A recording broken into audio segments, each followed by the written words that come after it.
వర్గల్ సరస్వతీదేవి ఆలయం అండి. సో ఇప్పుడు ఆ పిల్లల అక్షరాభ్యాసానికి డెఫినెట్‌గా చాలామంది బాసరి అనేది వెళ్తూ ఉంటారు కదా! సో మనకది కొంచెం దూరం అవుతుంది. 4-5 గంటల జర్నీ అయితే మనకు పడుతుందండి. ఈ వర్గల్ సరస్వతీదేవి ఆలయం అనేది మనకి హైదరాబాద్ నుంచి జస్ట్ 1 అవర్ 30 మినిట్స్‌లోనే ఈ వర్గల్ ఏరియా అయితే మనం రీచ్ అవుతామండి. సరస్వతీదేవి టెంపుల్.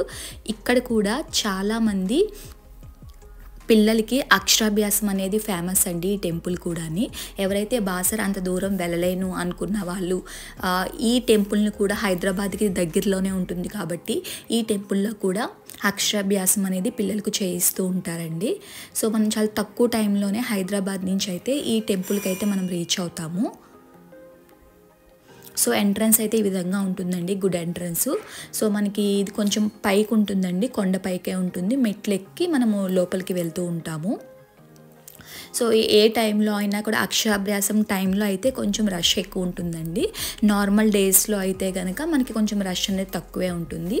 మనము అమ్మవారిని ప్రశాంతంగా దర్శనం చేసుకోవచ్చు. సో కనిపిస్తుంది కదండి. ఇప్పుడు మనము లోపలికి వెళ్తున్నాము. సో ఇందులోనే మనకి వేద పాఠశాల కూడా ఉందండి. బ్రాహ్మిన్స్కి ఇవి నేర్పిస్తూ ఉంటారు కదా పిల్లలకి. ఆ పాఠశాల కూడా ఇక్కడ వర్గల్లో ఉందండి.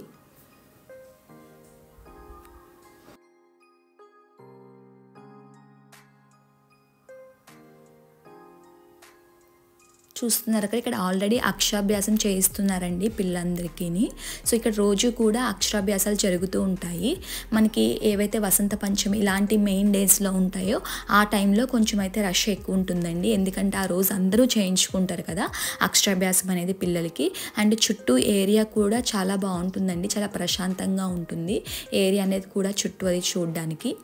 అలాగే సరస్వతి అమ్మవారి విగ్రహం కూడా ఇక్కడ పెద్ద విగ్రహం అయితే ఉంటుందండి.